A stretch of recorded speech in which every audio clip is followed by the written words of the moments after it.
Morning. It's Tuesday, May 12th. We're continuing our series in the Cold War. We are coming close to the end of the year. Keep in mind there's only going to be one more test before this year is done. So make sure you're staying on schedule and getting everything done. Make sure that every week you're listening for whatever the key word is going to be at some point during the week to email me to prove your attendance.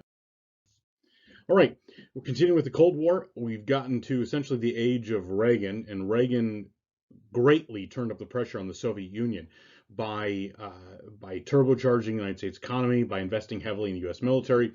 He forced the Soviet Union to keep pace, which is something that they could not do.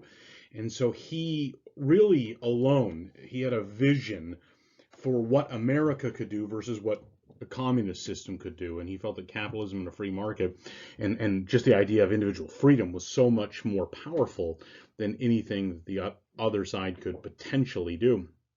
So we had in the late 80s, we started to see the fracturing of the Warsaw Pact. This brought the world to the edge of the precipice. Remember what the Warsaw Pact is? That is all the Eastern European nations that were under the dominion of the Soviet Union.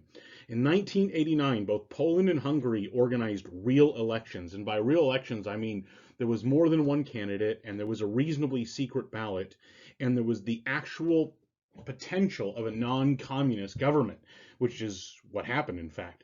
So elsewhere, communist leaders began to look ahead to a world in which they were competing for control. Keep in mind, ever since the Cold War had begun, the nations of Hungary, of Czechoslovakia, of Yugoslavia, they'd never competed for the votes of their people. There had only been one really recognized party. It was always according to their own dictate. In 1989, East Germany was forced to allow its citizens to travel. And I say forced, it's because there was a real threat of revolution. It was a necessary appeasement to the people who were no longer going to take what they had been enduring for so long. Rather than leaving, many stayed, and many demanded changes. So in East Germany, now there's an opening to West Germany. People start taking advantage of it, but some stay behind and say, why do I have to go to West Germany? Why can't East Germany be like West Germany? This led to a lot of issues. It led to President Erich Honecker, who had controlled East Germany for quite some time. He ended up fleeing to Chile. In November, the people began to tear down the wall. This is the Berlin Wall, and no one would order the army to open fire. And so this is at the Brandenburg Gates, which was one of the primary transition points from East Germany to West Germany, East Berlin to West Berlin. And the people began to tear the wall down, which there was something pointed about this because I think it was back in 85, President Reagan had stood right before this gate and he had made his famous declaration, Mr. Gorbachev, tear down this wall. And here, 4 years later, the people are doing it as they rush over the wall, and then later on they'll go and grab both sides, both East German and West German. They will begin to grab sledgehammers and picks, and they will begin tearing the wall apart. In Russia, events also moved quickly as the entire Soviet system was falling apart, and the Russians were losing their grip on the Eastern Bloc nations. Well, this difficulty came home as well. Hardline communists tried to organize a coup and throw Gorbachev out of office, but they needed him to participate because they needed the initial authorization to use force on the Russian people who were now beginning to gather and protest and demand changes. He refused to give that order. In fact, he stood firm against the coup members. So after a brief and limited fight, the coup was suppressed. And Gorbachev and his unwillingness to give the order to kill saved millions of lives, probably by allowing this transition to happen relatively peacefully.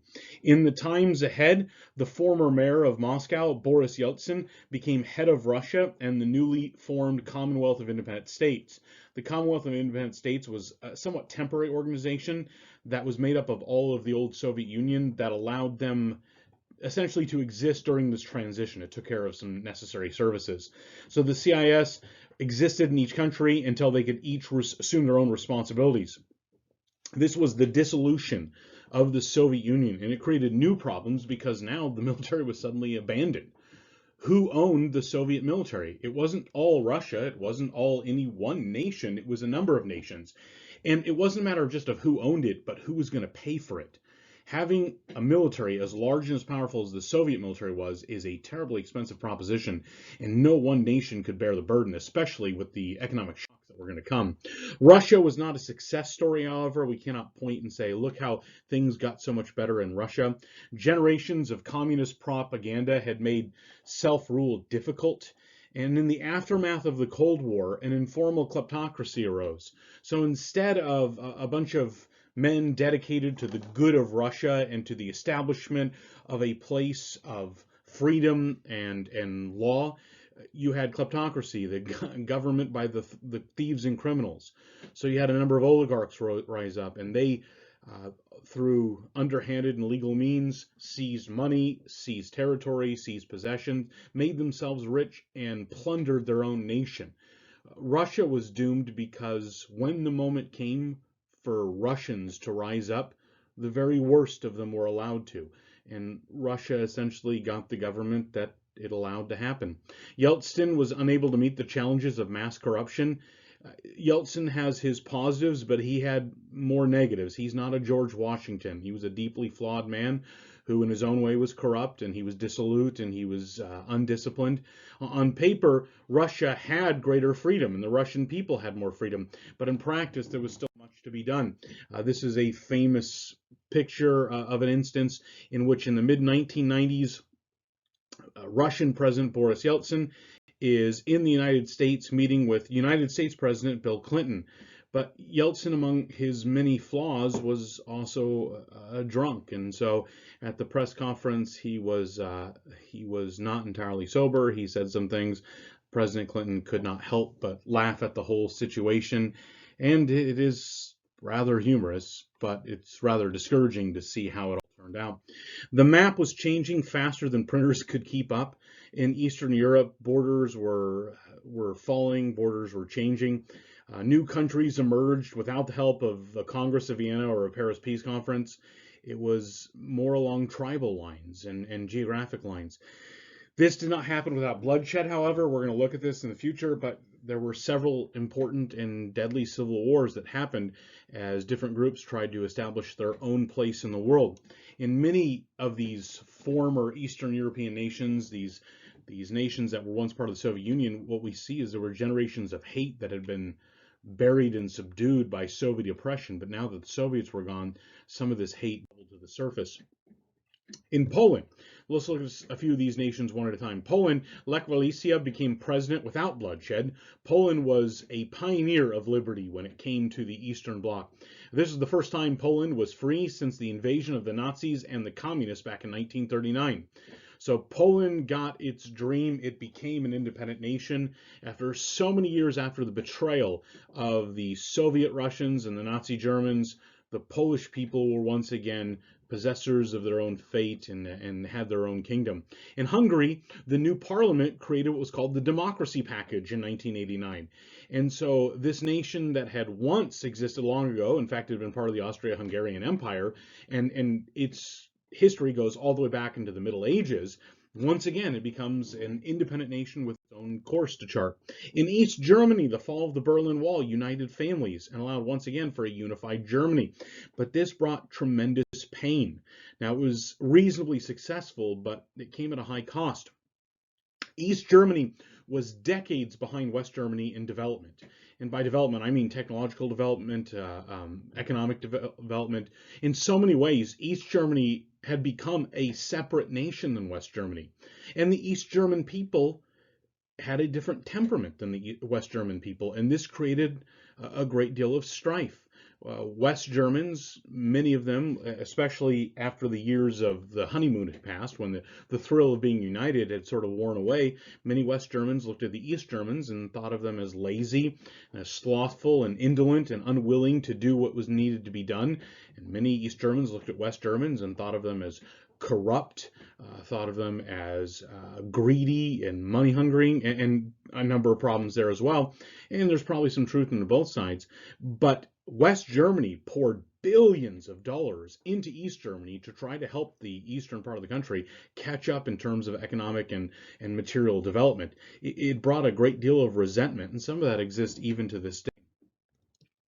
In East Germany, the opening of the Stasi files revealed many high crimes. Stasi was the East German version of the KGB, the secret security apparatus. And the Stasi files were some of the most extensive in all the world. It turns out that the entire East German state was one big spy network. And it revealed that many neighbors and many family members had actually betrayed their loved ones. They had reported, husbands had reported on wives, children on parents, neighbors on each other. This created tremendous ill will and bitterness and resentment, and rightfully so, to discover that people who once called you friends had actually betrayed you. That's a hard thing to deal with. East Germany's fall was significant to the Soviet Union because the Soviet Union had invested a lot into East Germany, because the Soviet Union wanted East Germany to be sort of the crown jewel, to show how the communist system can work. But the problem was West Germany just continued to prosper more than East Germany. And here, when the opportunity came and East Germany had the first real chance at rejecting communism, these people who had been given really the best of communism, what did they do? They immediately cast it off. And they discovered something far better. And it was a real judgment upon the system that this happened. This is, I believe it's the headquarters of the East German government. That's the statue of the face of Karl Marx, the one who had brought so much suffering to the world by his stupidity and foolishness. Czechoslovakia experienced what was called the Velvet Revolution, in which power was passed without bloodshed. After becoming free, the nation split along ethnic lines and exists today as the Czech Republic and Slovakia, two different nations. And it was a reasonably well done job of making this division.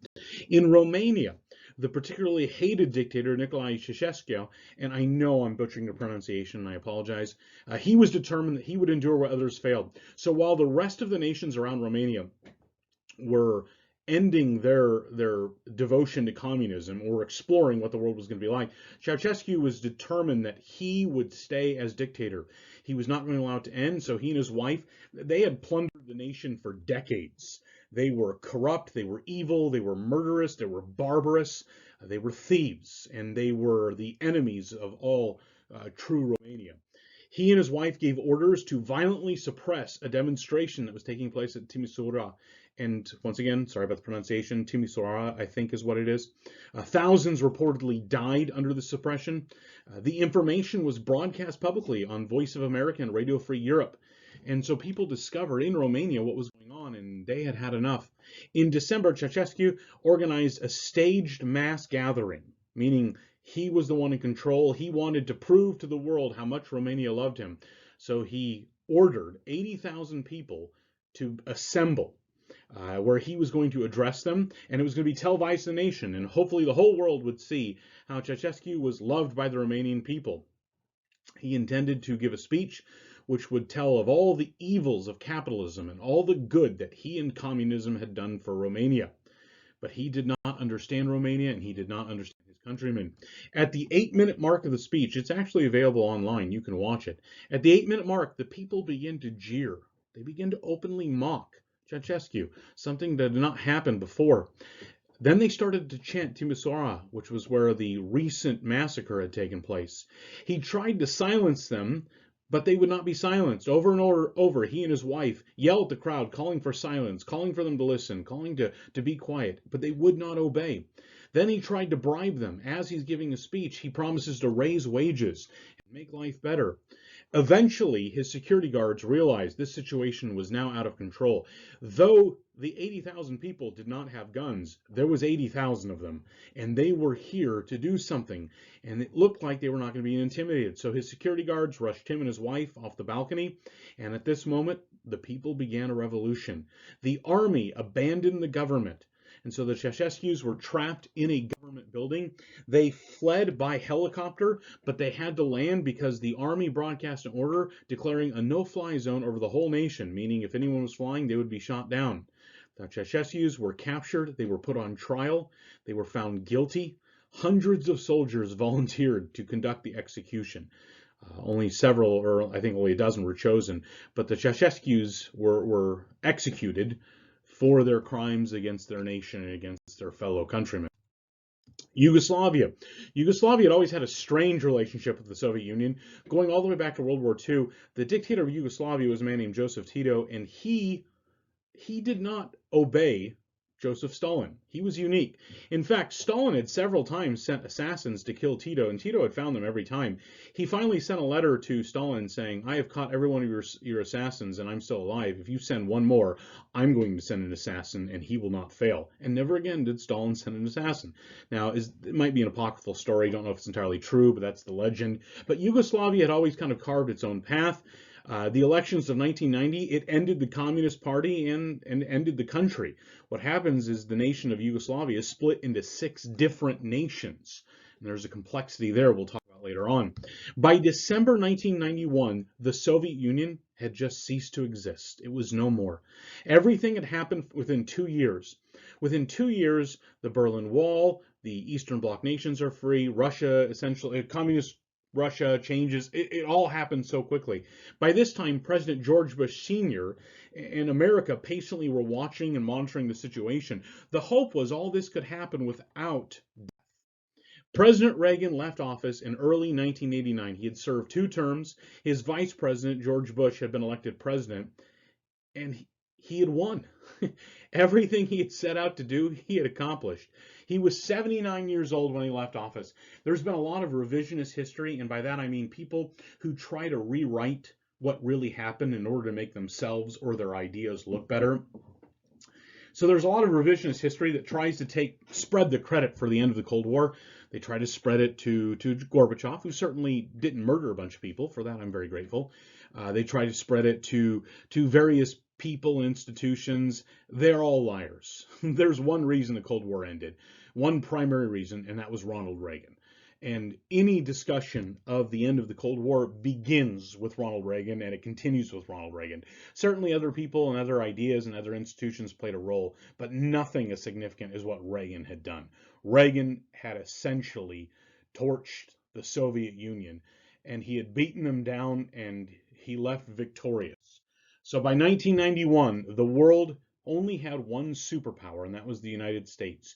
Ronald Reagan had successfully overseen the ending of the Cold War without World War III. No nuclear weapons had been dropped, and it was one of the most significant and successful presidencies in all history. Reagan would certainly be one of the probably 3, maybe not 4 or 5 greatest presidents and most significant presidents for what he accomplished. Okay. I want you to write down the word. So get ready. You're going to email this to me. I want you to write down the word superpower. So superpower, it's right here on the screen. Write down the word superpower and email me when you watch this. And that's how I'll take attendance for this week. So if you're just emailing me saying, hey, I watched the video, that's not good enough. You've got to send me the word superpower. So as soon as I receive it, I'll mark you present for the time being, and there'll be more of these still in the days ahead. Okay, we'll continue later.